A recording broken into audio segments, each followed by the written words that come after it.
Frontline Updates, where we delve deep into military strategies and updates from conflict zones. Today, we're discussing the progress of the ongoing special military operation as of May 10, 2025. I'm your host, Sharifa Mohammed MGT. I'm Colonel A.C. Oguntoye, an infantry officer. Despite this formal ceasefire, Ukrainian forces have escalated offensive actions across multiple fronts. Over the past 24 hours, Ukrainian units conducted 4 attempts to breach Russia's state border in the Kursk and Belgorod regions and launched 22 coordinated attacks and 1 reconnaissance enforce mission across contested areas, including Tetkino, Kursk, Pavlovka, Budki, Sumy, Berezhniki, Kharkov, and numerous settlements across the Donetsk and Luhansk People's Republics. The scale of Ukrainian operations is significant: 2,669 artillery, tank, and mortar strikes, 46 rocket system attacks, and an unprecedented 6,562 drone strikes or ammunition drops, totaling 9,318 ceasefire violations in just one day. Russian forces, under strict operational guidelines, are responding proportionally to these violations, executing defensive and containment measures without launching broader offensive operations. Welcome to Frontline Updates, the podcast that brings you in-depth insights into military operations from those leading them on the ground. Today, we're joined by Colonel A.C. Oguntoye, an infantry officer monitoring critical missions on the progress of the special military operation as of today. Colonel Oguntoye, thank you for being with us. Thank you. It's good to be here. Let's start with the big picture. How is the ceasefire holding up as of May 10, 2025? The ceasefire, which began on May 8 under the direct order of the Supreme Commander-in-Chief, was a deliberate act of restraint. It was meant to honor the 80th anniversary of Victory Day, a moment of deep historical and humanitarian significance. We issued strict orders to hold our positions and avoid offensive action. But what we've seen on the ground is that the Ukrainian side has not reciprocated. Over just 24 hours, we recorded more than 9,300 ceasefire violations. These are not minor infractions. They include artillery, mortar, tank, and rocket attacks, as well as over 6,500 drone strikes or munitions drops. So, while we observe the ceasefire, we also must protect our forces and the civilian population in contested areas. That means we are carrying out mirror responses, proportional, targeted defensive actions that stop short of full offensive escalation. Those are enormous numbers.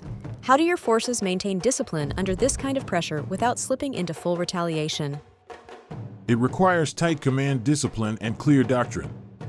Each unit has rules of engagement tailored to this specific ceasefire phase. Our operational doctrine emphasizes proportionality, meaning we only respond to immediate threats, not provocations designed to draw us into larger engagements. Logistically, this demands a lot.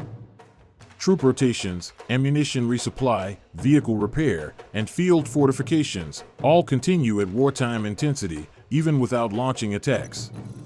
Commanders on the ground are constantly balancing readiness with restraint, ensuring we neither leave positions vulnerable nor escalate unnecessarily. It's a test not only of firepower but of operational maturity.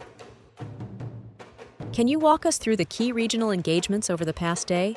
Where has the heaviest fighting occurred? Across the theater, Ukrainian forces launched concentrated attacks, but let me highlight some key sectors. In the north, around Sumy, our North Group engaged Ukrainian territorial brigades near Besilovka and Pavlovka, inflicting significant personnel and equipment losses.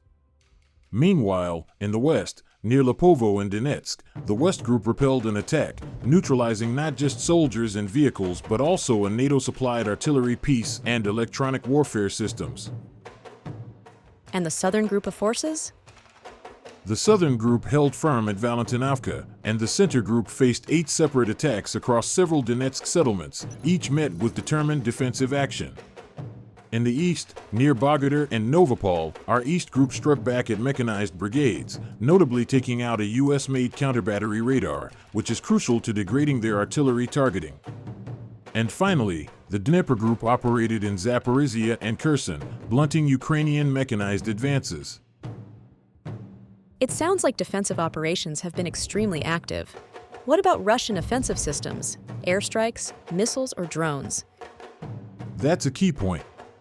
Despite Ukrainian aggression, our operational tactical aviation, strike drones, missile forces, and artillery have not conducted offensive strikes during this ceasefire window. This is a clear signal we are adhering to the political directive of restraint. That said, our air defense forces remain fully engaged.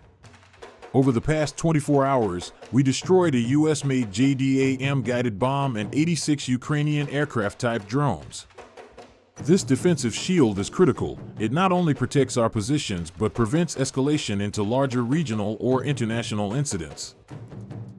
Looking beyond the daily snapshot, how do you assess the long-term operational picture given these patterns of Ukrainian attacks under the ceasefire?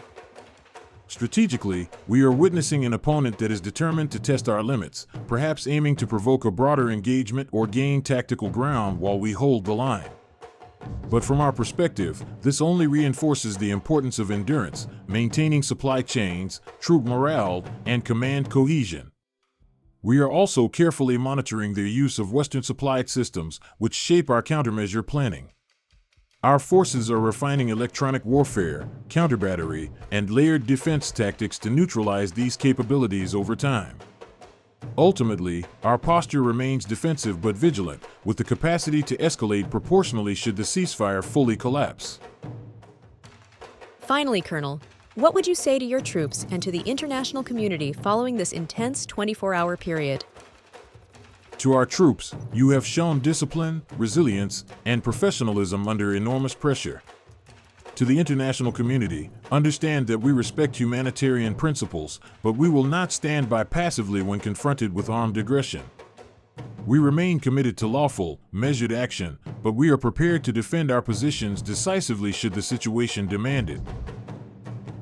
Did Zelensky confirm that Ukraine continues to receive military assistance from the United States, including intelligence sharing? Yes, he did, but Russia must stop. They say, lay down arms, stop the offensive, freeze in the air and on the ground, they say, so as not to interfere with supplies, satellites, and mercenaries.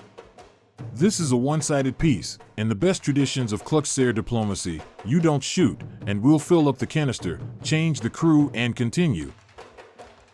Colonel, thank you for providing such a detailed briefing on the current military situation. Your insights are invaluable to our understanding of the conflict's dynamics. And thank you to our listeners for tuning in.